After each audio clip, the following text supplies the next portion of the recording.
Hi, this is Tranisha Cottrell, and today I wanted to talk about serving. So, what made me want to talk about serving today is it's a really funny story. I'm gonna try not to be too personal but transparent at the same time. So, I was going through like some sort of situation in my life, and I started to focus on something totally different. Like, my focus got redirected and I got a little distracted at a certain period of my life. And it wasn't that I didn't have guidance or know what my purpose was at that time. It's just that there were things that I wanted for my own personal benefit and not what God wanted for me. And there were some things that God said, yes, you can have this, but you have to wait. This isn't the time because there are things that I need you to do in this moment. And there are things that I have to break off of you in this moment. And there are things that we need to change in the meantime before I allow anyone else into your life or before I allow that position into your life or that friendship or that material object or whatever it is. Sometimes we feel like when we're in the waiting season or in between that it means that we need to do something on our part to get things moving or whatever else. And for me, while I'm in my waiting season, God's telling me to just be patient and wait and rest. And I don't know what type of person you are, but I'm the type of person who is always constantly going and doing something. Like, I usually don't allow myself time to breathe, and I work on myself constantly, but it hits different when you are alone with yourself, looking yourself in the mirror, than it does when you are constantly moving and bettering yourself. In this moment, there's things that I'm starting to notice about myself or little characteristic flaws or traits that are coming to light that I never noticed before because I didn't have the time to work on it. There were certain things that I thought that I was over that I realized that now it's something that is resurfacing, or I could feel the adversary or my mental warfare fighting against me, saying, see, this is exactly what I said that you would have, or see, you aren't good enough, or see, you're always going to be rejected. Even though all of the always and like anytime you say always or never, for me, I don't believe in jinx words or anything like that, but I feel like that's a really big burden to put on anyone or anything in your life, because you can't say you're always rejected when you've been in a relationship or you've had a job or people have liked you. And you can't say that you always win when you have to fail to win sometimes. You can't say that nobody likes me when your friends like you and your family likes or loves you and loves you, and or because some people love you but they don't like the type of person that you're behaving and or that you're acting like in that moment.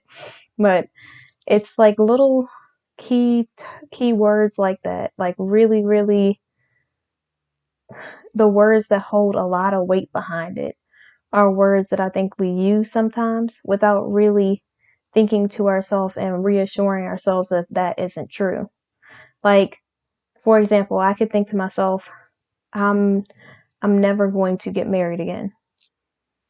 I don't have any control over the future. I mean, yes, I can decide to say I do or not, or I can decide to date or not, but everything is going to happen the way that God intended it to. You know my story, how I said that I was just going to stay single for 10 years and I just planned on not getting to know anyone and just kind of pushing people away and blocking myself off so I didn't have to worry about anyone else but myself. And then I talked to God, and God told me that this is what I would need to do for my purpose and that it would be beneficial for my life as well. And don't ever try to tell God what you're not going to do, because I promise you, He will prove to you that you, in the right circumstance, would be willing to do something like that. And so every time, and and I could say every time for God, because He's all knowing, almighty, all Alpha and Omega, the end, beginning and the end. He's everything, all in one. So I don't have to worry about that being a burden on something, because God can handle anything.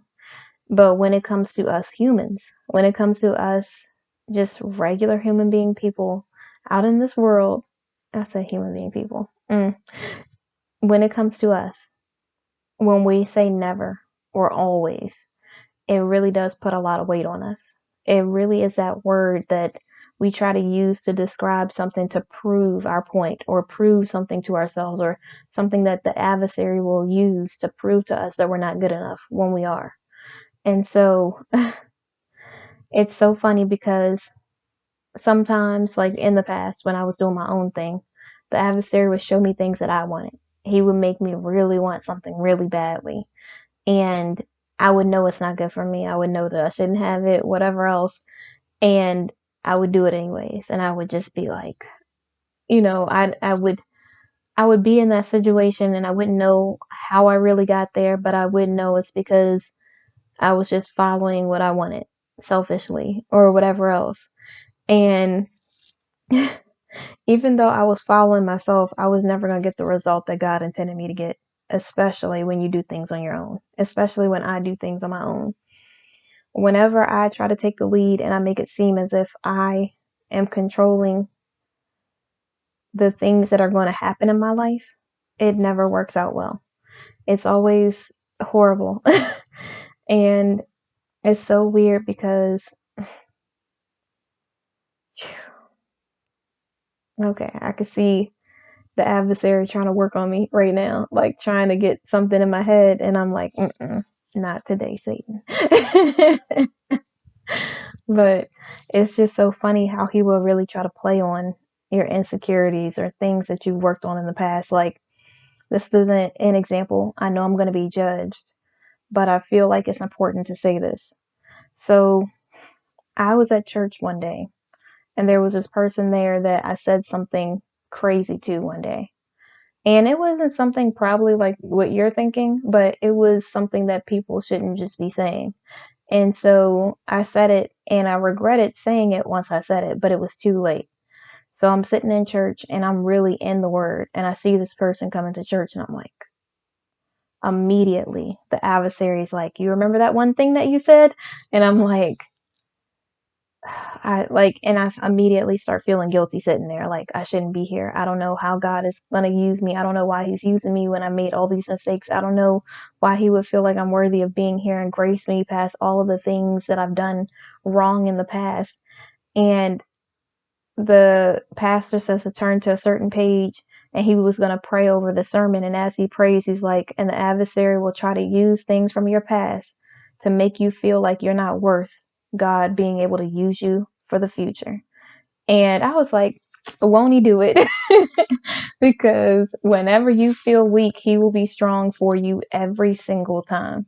And whenever I feel like I can't make it, if I call on his name, he will give me the strength to be able to proceed on the path that he's presented for me every single time.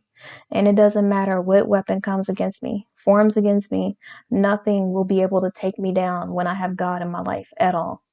And I may have storms and trials that I have to go through, but me being in my purpose and following God and leaning on God and crying out to him, asking him for his help is everything that I need to keep pushing me forward in my life. There's nothing that Satan could ever do that would make me feel like I want to turn my back on God. He could present every single good looking man in the world out there. I'm still not turning my back on God. He could make it seem like, oh, if you just do this one thing, you can get your dream house. And I'm still not going to turn my back on God. He could say, you don't ever have to work out again, and your body's going to look like this. And I would be like, nah, I'm good. Because as long as God willing, as long as I can work out, I'm going to be working out, because it helps with my mind. It helps me release endorphins. It helps keep me healthy. It helps keep me energized because of me working out and eating healthy. And that's something that takes work. You have to be willing to put in work when you're working with God. You can't just be lazy and just expect God to give you everything and hand it over to you when you haven't done anything to deserve it. And so the adversary is so funny because he will really make it seem like it's just this one thing that's so easy. He's like your I don't want to say that term, because he's like that peer pressure that you have or that you had. He really is like you want to do this, like, go ahead. Like, I mean, it's only gonna be like, it's one step, a couple steps, it immediately made me think of that Kevin Hart joke when he was like, a small ladder because I couldn't reach the thing, and he's like, I went pat pat pat on the, and that's what I thought of when I thought of that. But yeah, it's like 3 steps, pat pat pat, and you could just do it, just like he's nudging you, like, come on, you want to, and and I don't mean do anything like that. I just mean in general, everything. Like it could be a substance, it could be a person, it could be a place, it could be a thing, it could be a time, it could be an event, it could be a party, it could be a car, it could be using money that you don't need to use, it could be changing your standards because you'll be able to get the guy that you want, but just because you get what you want doesn't mean that's what God intended for you to have, especially at that moment, especially when the person isn't willing to stick to your standards to be in your life.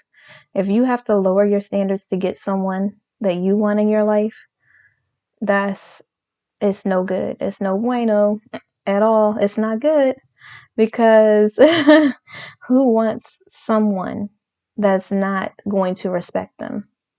I don't. I mean, it could be the finest man that I've ever seen in my life. If he's not willing to respect me, we're not going to work out.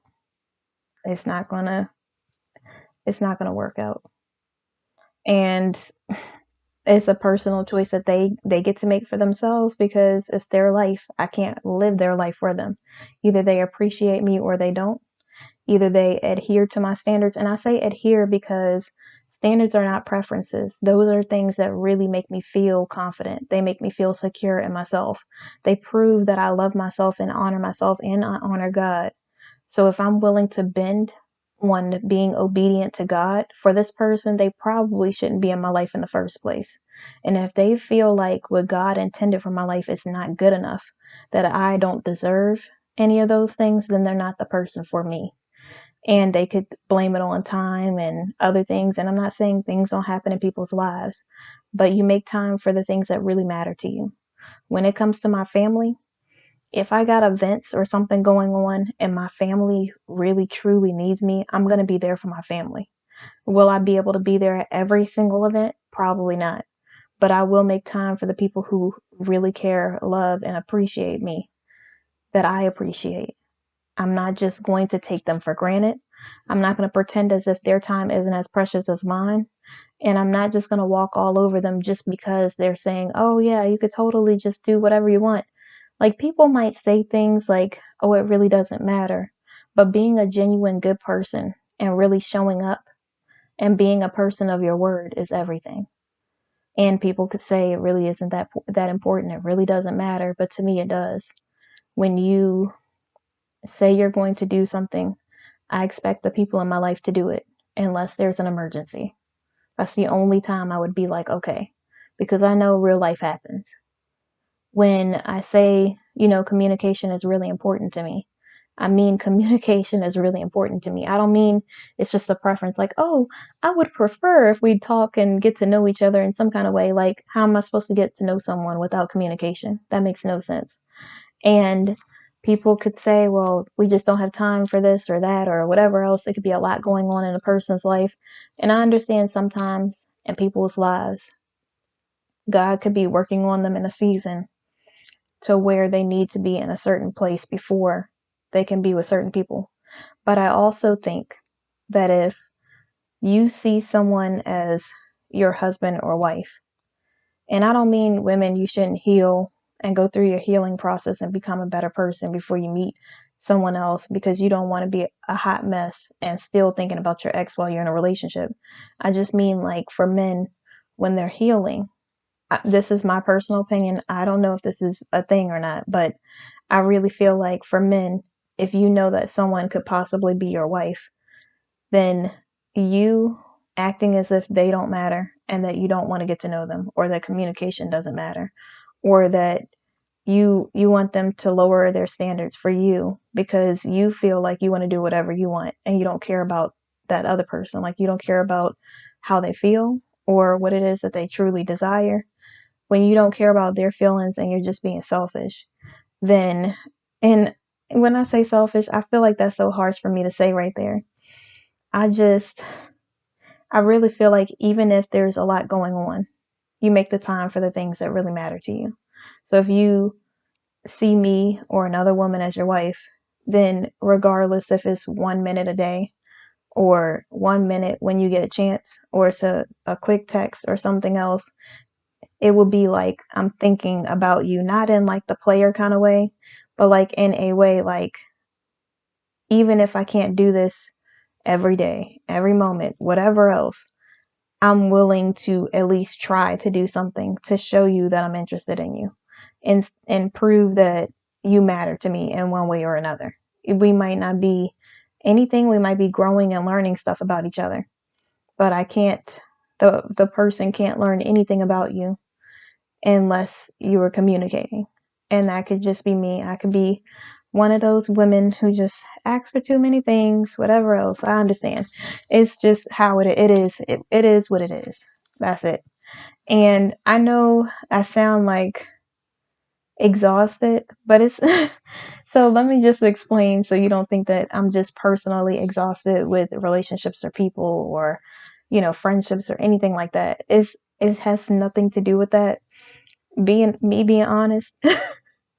So I had a really I did a self-care day today. So I went and I got a massage and I did some relaxing things that really just completely relaxed my mind and my body.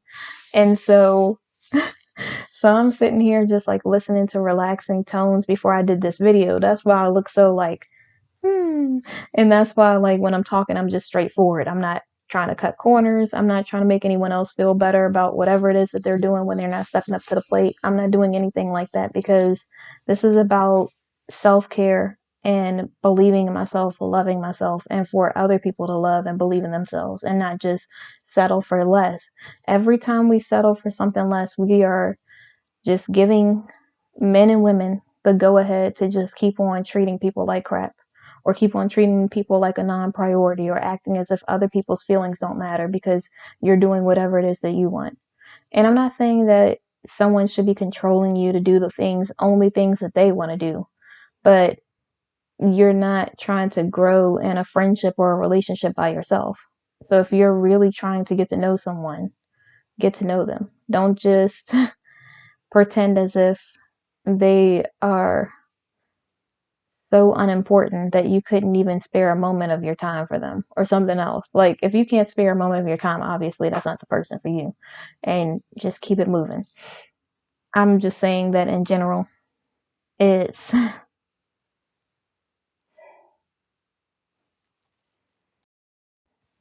don't want to just keep on rambling on. I want to make sure I have a point. And I'm continuing to elaborate on what my point is. I just threw in a couple examples in there because whenever you try to be something that you're not, like for me, when I try to be anything than the person that I am, when I hold back, when I pretend like I'm okay with things that I'm not, it completely drains my energy. And I'm already calm, but the energy that I have, I'm trying to use it for my business, my daughter, my family, my friends, things in my life that really truly do matter, that care about my well-being, that really do believe in reciprocity and believe in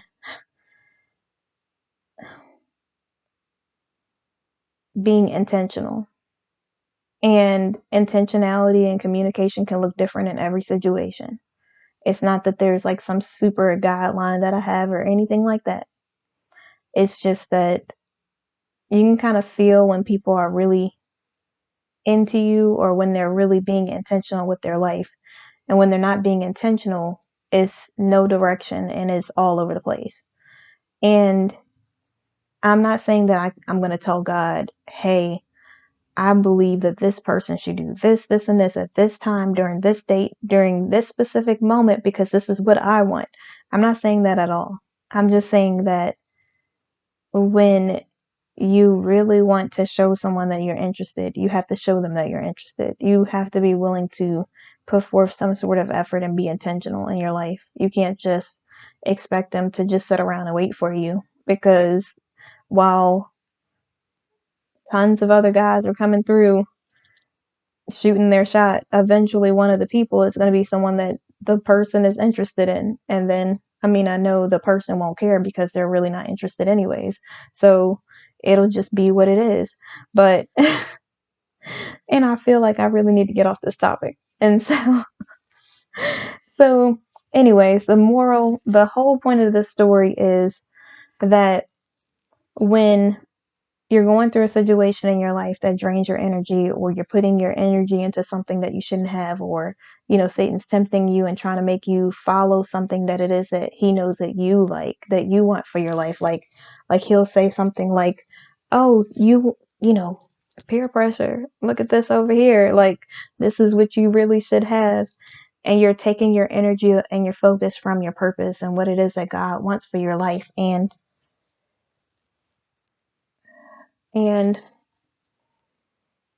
that energy could be used to something good. And so while I'm in this portion of my life where, and I don't want to say, let's just say the waiting season, and let's say someone rejects me. Everybody has every right to whatever it is that they want to do for their life. I don't know what that is. Every time I'm talking, it's like my voice starts going out, it gets thin, and then it's like, okay. But anyways, but when, let's just say it's rejection or something like that. When you're rejected, it's really easy to feel like nobody wants you, or that, or the adversary will play on your insecurities and make you feel like you're not good enough and something's wrong with you, and it's got to be you because obviously the other person seems perfect, or they seem like they have everything going for themselves, or they seem like a decent person. But just because someone is a good person doesn't mean they're going to be good for you, and it doesn't mean that they're going to be a stand-up person regardless, because people prove their position in your life by their actions and their intentionality in your life. Someone without direction can't guide you anywhere, and they can't, if they don't know what it is or what you are to them. And I'm not saying they have to know, like, they just met you and all of a sudden they're like, oh, you're the person that I'm going to marry. Like, some people might say that, but with the intention for me is I want to date intentionally. I was talking about this earlier with one of my family members, but they were like, what is it that you want? So I'm going through this little short spew of things that I'm saying, and they're like, oh, okay. Like, I guess they're trying to see like where my head is and stuff. So I was saying that, and I'm going to share this because I think it might be helpful to someone else, and maybe they'll say, oh, okay, I can see why you would think that. Or they'll say, but either way, it'll be something. And so, so I'm sitting there and I'm saying, well, what I want is to intentionally date. If I'm getting to know someone, it's with the intention that eventually, like, the intention is to eventually marry someone, whoever it is, whoever God sends into my life. In the beginning, what I want is intentionality. I want to make sure that we are communicating to get to know each other. It doesn't have to be all the time or anything like that. And I know, like, there's some guys that do that and stuff like that, and I understand. Communication would be really important for me to build trust. Like, consistency and communication will help me build trust in the beginning. And if I feel like I can't trust or count on someone, then I know I could never be with them in a relationship. I couldn't trust them as a friend, in a relationship, or in a marriage. And I say it like that because I would hope that we would build a friendship and then get to know each other and intentionally date, and then get into some sort of relationship. And then if we got into a relationship, depending on the trajectory of the relationship, eventually, I feel like it would be plenty of time for me to feel like I would be ready to get married by then. And so, so I don't know why I threw that in there, but so, so this is what I want. Someone else who comes into my life might not want that at all. They might just want to be single forever. They might just feel like I'm not the one for them. They might feel like they don't like my personality. They might not like my hair. They might not like my skin. They might not like my race. They might not like my religion. They might like there's so many things that they could possibly not like, but they could also like my smile.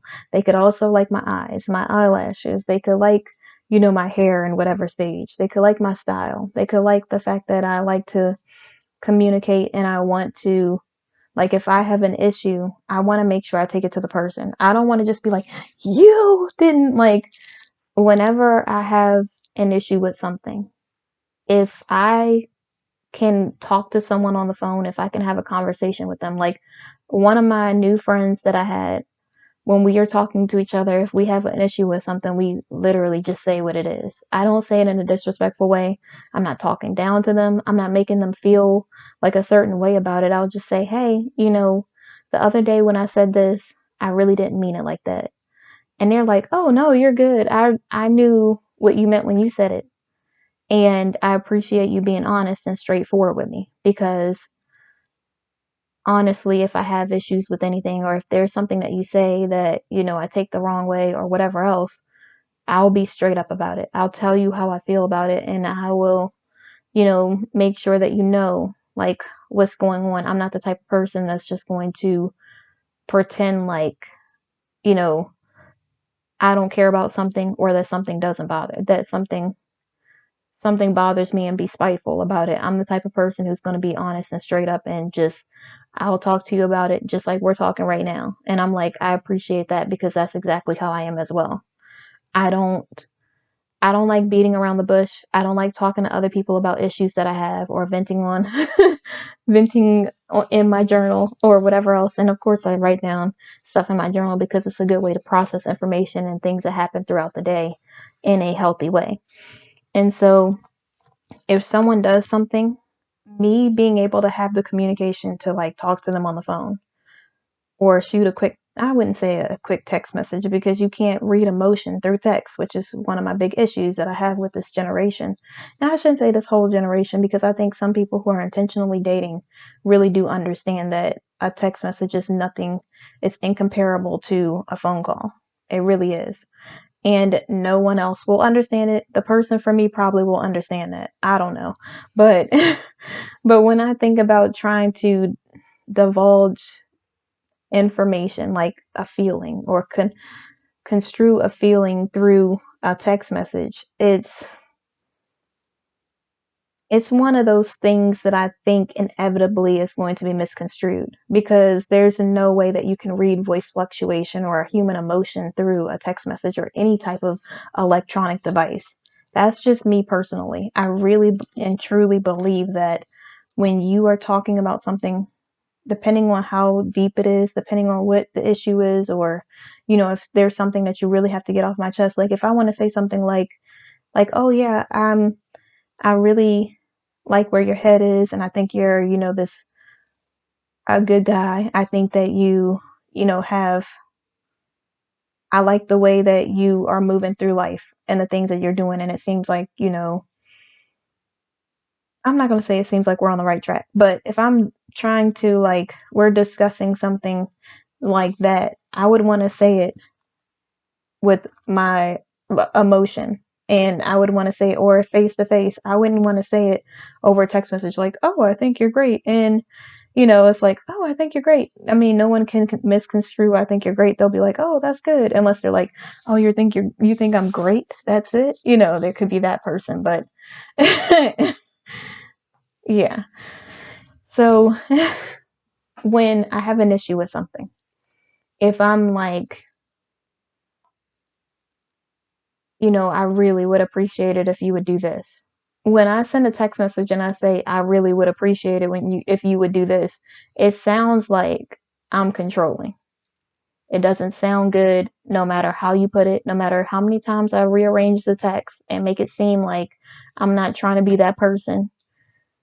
When you, and this could be something that I need to work on eventually, I don't know, but I feel like when you know what you want and you ask somebody for it, and not ask someone, but some people should just be doing things because they're interested, regardless. But in general, if there's something that I need that is important to me and I'm asking for it, I would want to ask in person or over the phone. I wouldn't want to ask a question about something that matters to me through a text message. That's probably just me. Nobody else probably cares about that. They probably say, "Oh, I text all day long. It's just something that I love to do." I can't, when I'm talking to someone face to face or if I'm talking to someone over the phone, it gives me that connection that I need when I am figuring out where, if I'm interested or if this person is a good fit or if this person is the type of guy who I would even want in my life. And so when I'm communicating, it really gives me insight into who the person is. Like the more they're talking, the more that they're expressing themselves. So like, I don't know how to describe it, but it could just be me. I don't know. I'm one of those weird people that just like certain stuff, and it might be an issue in the future. I don't know. I'll never know. I mean, one day I might know. Who knows? But it's just, it's really something else.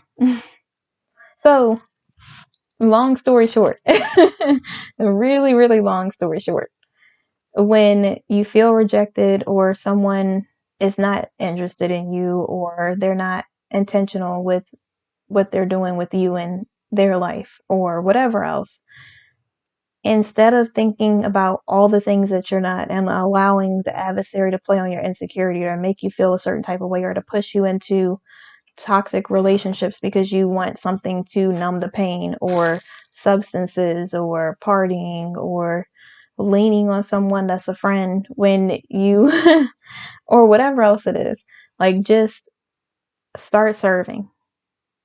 Give to someone and serve. I am not going to pretend like, I mean, everyone gets rejected or fails at something. It's just normal. The only difference is when it happens to you, it sucks. And when it happens to other people, it's like, oh, that really sounds horrible. It sounds horrible, but you don't feel anything because you're not connected to that situation. And so, so it's one of those things that you really have to, I mean, I'm not saying that you're perfect. No one's perfect. So we all have things that we can do better. I'm not saying that, oh, that person's the total issue and you have nothing to work on because you pushed them away in the beginning anyways. And so maybe if you would have been more direct and intentional with what you were doing, then it would have gave them a insight into what it is that you truly wanted so they could be about that life. But we're not going to just put everything on ourselves or put everything on the other person. What we're going to do is, in the moment where you're feeling weak or you're feeling insecure or you feel yourself tug into like your old life or things that you would have done in the past, start serving. Give your time, give your energy, give your focus to someone that needs it, some to family members that need someone at this moment, to friends that you haven't talked to, that not the ones that drain your energy, but the ones that they really lift you up, or you lift each other up, or you haven't talked in a while and having a conversation with them is like a breath of fresh air. Do things that add to your positivity, things that add to your life. Don't just sit and wallow and feel sad for a week or however long because of one person who doesn't know what they want, or one thing that didn't work out the way that you wanted it to, because God's working everything out in our favor. It's nothing that one person could do that would change what God's going to do in your life. So I think it's important for us to remember that regardless of what's happening in our life, God is taking care of everything. And all we need to do is stay focused on our purpose, stay focused on Him, and serve. Serving is one of the best things that's got me out of making a bunch of mistakes that I would have made in this rededication season of my life, in this waiting season of my life. If I wasn't helping other people, if I wasn't like giving to someone who needed it, or doing things like volunteering or whatever else, I don't know if I would have been able to stay as strong as I could. It's almost as if God knew that this is what I needed to do. And serving also helped me feel better. Like, not only did it take my mind off of, rejection, or, feeling unwanted, or, the adversary trying to push me into doing other things. Like, as soon as I open up the Bible and read it, it's like God puts a protective barrier around me. I could be crying or whatever else, but God is telling me that everything is going to be okay. And it's exactly what I needed to hear. And this is going to sound so weird, but what I do is when I open the Bible, I go like this, and then I hear God, and I'm like, and I just start reading wherever I stopped, and I just flip through just like that. I don't look up like Proverbs. There's no specific verse that I like go to. Of course, I have things that I already have on the forefront of my mind that help me through things like no weapon formed against me shall prosper, and a bunch of other things that are really, really popular scriptures, but really do help me in that time. But it's also good to learn something new. I read like 3 chapters of one of the Bible verses, and usually I read a chapter a day. So this was something new. So, so I read 3 chapters of this story in the Bible. I think it was 2 Samuel or something like that. It was something that I hadn't read before because I'm in the New Testament right now. I'm in 2 Corinthians, but I I jumped over. So I think I read like Genesis 1, 2, and 3. Then I did the U Version Bible app that takes you through like different Bible verses every day. So I have read that, and I skipped through different sections of the Bible. And then one day I went to open it, and it was stuck for a week on the same chapter. So I just started reading in my Bible or looking it up on the Bible Gateway. And I'll do like NIV, New International Version, or the New King James Version. But NIV has like, it doesn't have the thou and that thou and whatever else. So you could just read right on through it, and it's like the version of what words mean without some of them, like some of the King James Version words are easier for me to understand than the NIV. But it's only because I know what they mean when they say certain things. And then on the other hand, some of the things help elaborate on exactly what it is that they meant in the New King James Version. So it's just one of those things that you have to figure out which style Bible is more beneficial to you, like what you feel like you're getting the most out of. So I flipped through the Bible, I turned to this page, and I could feel God putting like this protective layer over me, like, it's gonna be okay. Don't worry about anything. Like, you might be in a waiting season, and don't feel like this is all about relationships. I just throw that example in there because it's just one of those things that's going to happen the way it's supposed to happen regardless. I have to stick to my standards. I have to do what it is that God instructed me to do, and then He'll take care of the rest. So there's nothing that I can do about anything in any relationship or job or anything that happens in my life. It's just one of those easy things to talk about because I know there's other women that are probably going through that same thing in their single season or in the season while they're waiting for another job or waiting for a new position in whatever else it is in life, or waiting for in the single season or whatever else, or waiting for, God to give them further instruction. And sometimes, like for me, I did not expect to have a test of all 3 at one time. But I did. And God has been keeping me the whole time. And I've had friends that God allowed in my life who have really gave me inspiration in this time that I really needed. And seeing like them go through things and work through it and push through things that help them stay focused and be the person that God intended them to be is allowing me to see that as possible as well. And God told me to do something, and I didn't understand it at the time, but when I did it, it's the thing that saved me during this time. That if I wouldn't have done that, I wouldn't have been in the place that I am. Like, I'm going through this waiting season with certain things in my life. I don't want to talk about all of it, but and the single season is amazing. So it's not that it's not the single season portion that's like overwhelming. The only thing that gets overwhelming is a lot of things happen in the single season that I did not expect to happen. And so I couldn't have prepared for it because it's life. And so it's just one of those random things that's just like, oh my gosh, like, how am I going to handle this in the future? How am I going to do, like, and God is just like, I'm here with you this time. He just keeps reminding me that he's there with me because I don't have to do all of this alone. I don't have to figure everything out in a day. I don't have to figure out what it is that I'm doing or want to do or don't want to do. And for me, because I know what I want now, it's hard for me to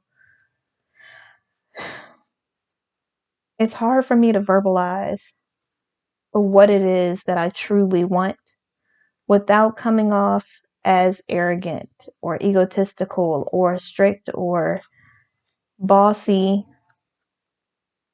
Like, I'm trying to find that balance right now to where I know the standards that I have and why I have them, but me being able to explain them or tell people what it is that I will and will not tolerate is the hardest thing for me in this season because I've never had to do that before. Before I just went along with everything. And I don't mean it like I would just go and be in some dark alley somewhere doing some crazy stuff. Like, I didn't do anything like that, regardless of what anyone said. But I just really felt like I deserved to be miserable. So I never even thought of, I wouldn't say standing up for myself. I thought I was standing up for myself in the past, but I really wasn't. I was really compromising, but lowering my standards a lot. And so now that I have standards and I know what I do want, it's really difficult for me to communicate how I feel, especially if the person doesn't communicate back or they're not a good communicator or something else. It's like I didn't expect to not be able to explain how I feel about certain situations or to communicate things that really matter to me. I thought that I would at least be able to do that. And now I'm learning that I'm not going to always be able to do that. Sometimes I'm just going to have to walk away without having a conversation about something that's so simple. And it's nothing that I can do about it. And it drives me crazy because I've done all this work so that I could stand up for myself and I don't even get the opportunity to stand up for myself. It's so crazy. And so in this season, I'm like praying every day for God to give me the strength to keep my boundaries and my standards. And regardless if I can have a conversation about stuff or not, I need to just walk away from myself so that I can continue to be the person that he created me to be and continue to help and inspire other women because I definitely don't want to be a hypocrite. And I don't want to be on here pretending like, oh yeah, you should totally keep your standards when I'm struggling. And it's hard because I wouldn't say the game's changed. The game's always been the same. It's so easy for people to manipulate you, to make you feel like your standards aren't relevant or make you feel like you don't deserve better. But you have to remember what you deserve for yourself. And no matter if it's 100 people around you saying the same thing, if you know something's wrong, you have to stick with it and you have to do what's right for you. And it's not always easy. It's never going to be easy to do the right thing. It's always going to take work. You're always going to have to push against the grain, but because you push against the grain and you have standards and you do things different, you'll have a different result. And that's what I want. When I'm out here in the workforce, when I'm out here with my friendships, when I'm out here potentially dating or dating and getting to know people as friends or as a human being, like not even just a friendship or a relationship or anything like that, just getting to know people as a human being. It's important for me while I'm building a friendship or growing into a friendship for me to be able to trust that person at some point in time, for me to be able to communicate with them when something bothers me or when I feel a certain type of way. If I can't do that, I probably can't even be friends with that person because I'll never be able to express my emotions. I'll never be able to say when something bothers me. I'll never feel like my voice is important enough to be heard. It'll just feel like just sit down and shut up and just take what you get, you know? And I don't think any friendship can strive on something like that. If you're not willing to hear your friends out, then what's the point of being friends with them in the first place? And so, in conclusion,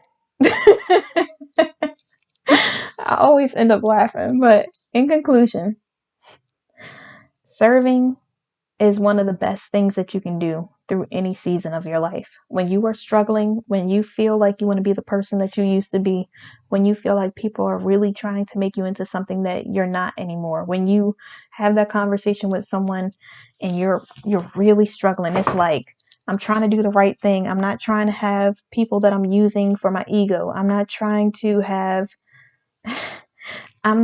be this rude person that just feels like this is the way I need to communicate to get my point across. I really want to be a mature adult and be able to express myself in a healthy way. I really want to be able to just have a normal conversation like, hey, I really would appreciate if you would do this because it matters to me. And either they care about your feelings or they don't. And so, I mean, you could say time, you could say other things are happening, whatever else, that's fine. But I can't hinder my growth and my self-respect and dishonor myself to make someone else feel comfortable. Because if I'm feeling uncomfortable and they're fine, that's not a good friendship anyways, or a good potential partner at all. I never want to be in another situation where I'm struggling and miserable and sad while they get to enjoy their life. It's not for me. And so when you feel like the adversary is tempting you, when you feel like you're weak, or you feel some of those old insecurities try to creep back in, start serving. Serve in a soup kitchen, serve in donating old coats, doing a coat drive for people that need coats in the cold weather that's coming up.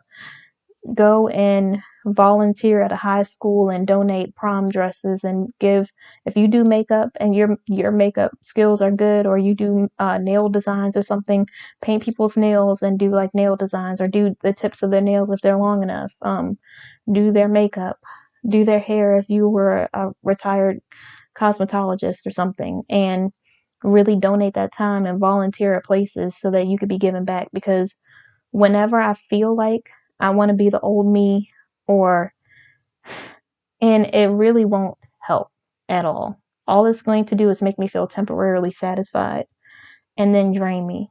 And after the high is off, like, and I don't mean high in that way, I just mean because you get this adrenaline boost when you do the wrong thing. After that wears off, you have to be looking at yourself in the mirror. And I don't want to look at myself in the mirror knowing that I chose to do something wrong. So when I serve, I feel full. I feel I'm helping other people, but really it makes me feel like they help me. I don't know if that makes any sense. And so doing something good like that is a good way to just be like look at the adversary like, nah, not today. Not today, Satan. And it really does help push you forward, and it helps you remember who you are. And it allows you to not have that guilt factor, that that feeling that you get of regret or remorse. You really could just feel like you're true to yourself without feeling like you had to stoop to someone else's level, or feel like you have to come at them in a disrespectful way just because you don't feel respected. You never want to stoop down to someone else's level to be heard, or to feel wanted or needed or appreciated or honored. You have to honor yourself. And when you love yourself and honor yourself and respect yourself, everybody else just falls right in line.